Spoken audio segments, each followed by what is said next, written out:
Tara, samahan nyo kami na i-explore ang isang probinsya dito sa Mindanao na kung saan tinatawag siyang Shangri-La of the Pacific dahil sa maganda nitong tanawin at mahaba nitong baybayin na nakaharap sa karagatang Pasipiko. Halika't, samahan nyo kami. A whisper caught in the wind.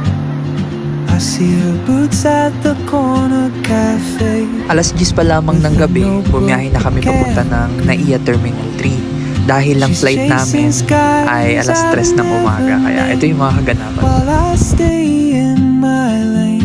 Kasama ko nga pala yung family ko dito sa trip na to, kaya napaka-exciting. Keeps pulling. After 1 hour and 20 minutes, touchdown sa Butuan Airport. Paglabas namin ng airport ay nagbiyahe kami ng halos 5 oras papunta sa Bislig City, Surigao del Sur. Leaving behind what I hold inside. If I Ang don't kagandahan dito, ask your nakakita kami name ng mga today, iba't ibang klase ng mga seafoods dito sa kanilang public market na ngayon ko lamang nakita ng personal.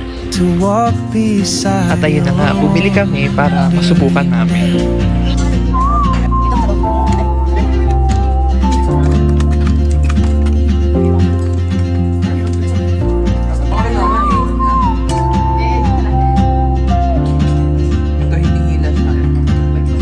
At ayan nga, na-enjoy nila yung pagkain. Sarap daw eh. Kinabukasan ay bumiyahe na kami upang pumunta sa una naming destinasyon. cities on a river. Nakakita pa nga kami ng agila dito. Sobrang astig.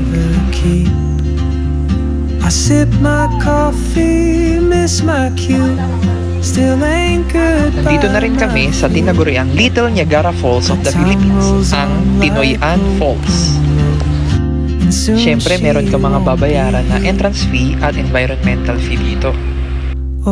Nabutan pa nga kami ng ulan dito, kaya sobrang lamig ng tubig. Tinoyan Falls. Nakaka-overwhelm yung ganda ng falls at saka ng vibes dito. Sumakay pa nga pala kami dito ng bansa, kaso nga lang hindi lang nakuhaan.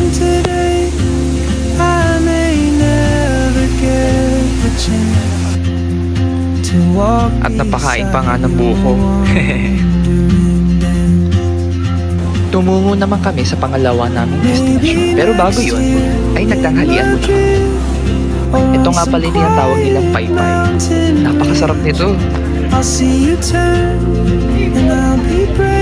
At nag-shuttle na nga kami para makapunta kami doon sa susunod naming destinasyon. Welcome sa Enchanted River, Hinatuan, Surigao del Sur. Sobrang ganda ng kulay asul nitong tubig. And I just stood At naligo na nga kami. afraid of Sobrang fate. ganda, lino ng If I tubig. don't take Saka that sobrang lamig. step today, you'll vanish with the train, and I'll never see you Tuwing alas 3 ng hapon ay nagpapakain sila ng mga isda dito sa Enchanted River. Sobrang dami ng mga isda.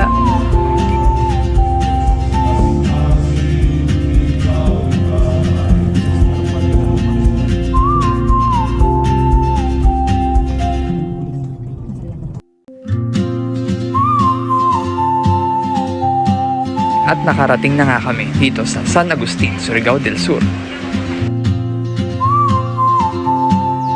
Sa buong trip namin dito sa Surigao ay nakasakay kami dito sa chariot. She moves like a map with no border, a whisper caught in the wind.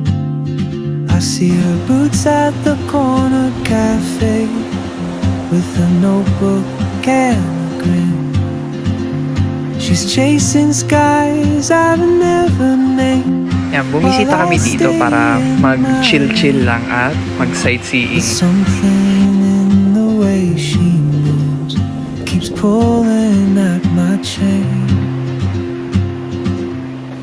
Oh, traveler.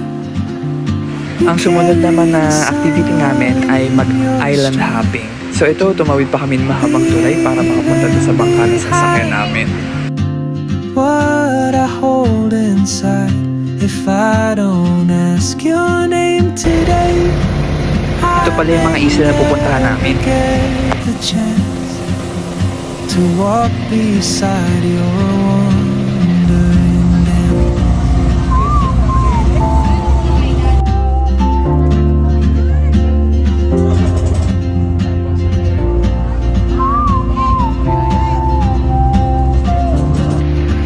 Touchdown! She hums a tune I've never heard in languages I can't speak. She writes down cities on her wrist and dreams she'll never yoga.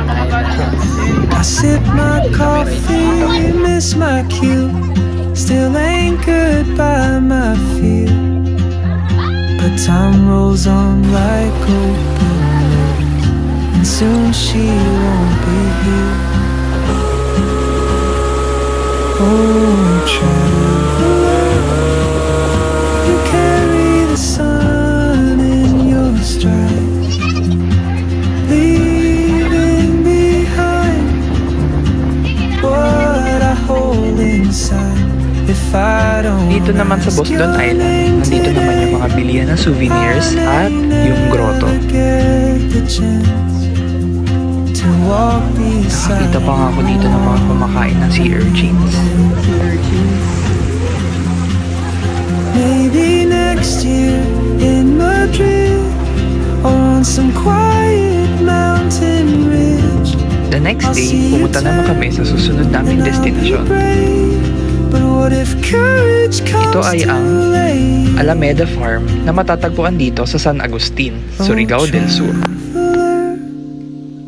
The world is your open gate, and I just stood. Dito sa Alameda Farm, iba-ibang mga Instagrammable pictures ang pwede mo magawa, katulad ng mga ito. Kapag nagutom ka naman sa kakalakad dito sa garden, ay pwede ka naman kumain dito sa Pungkay Native Chicken Garden.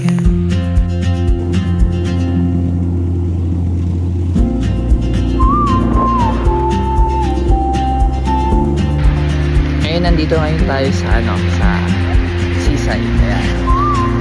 At dahil low tide itong araw na ito, ay nag-decide kami na magtampisaw dito lang sa dagat malapit sa aming tinutuluyan.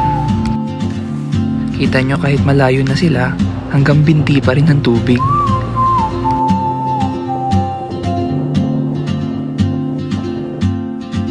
Nakapaglaro pa nga kami dito ng pickleball.